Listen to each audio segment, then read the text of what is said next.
Hello everyone, কেমন আছেন সবাই? আশা করি সকলেই অনেক অনেক ভালো আছেন। আমরা সকল ফ্রেন্ড সার্কেল মিলে অনেক দিন ধরেই প্ল্যান করছিলাম যে নদীর তীরে বসে ইফতারের আয়োজন করব।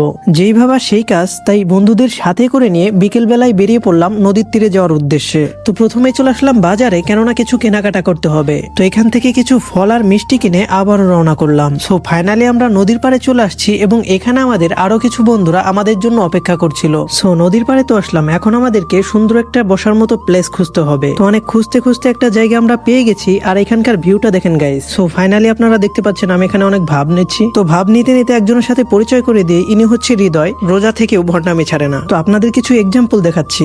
স্কাউটে কাজ করছেন নাকি ভাই? না ভাই, আমি তো ভাই যাই হোক, এটা মজা ছিল, সবাই মজার চোখে দেখবেন। আর হ্যাঁ, এখানকার সকলেরই মন মানসিকতা অনেক ভালো। যাই হোক, ইফতারের প্রায় টাইম হয়েই গেছে, এর জন্য সকলেই প্রস্তুতি নিয়ে বসে আছি। যাই বলেন, সকল বন্ধুরা মিলে এইরকম আয়োজন করলে সত্যি অনেক ভালো লাগে। একটা সময় হয়তো অনেক টাকা পয়সা থাকবে, কিন্তু এই সময়টা আর থাকবে না। যাই হোক, এই ছিল আজকের ভিডিওটি। কেমন লাগলো অবশ্যই কমেন্টে মতামত জানাবেন এবং ভুল ত্রুটি ক্ষমা দৃষ্টিতে দেখবেন। ধন্যবাদ।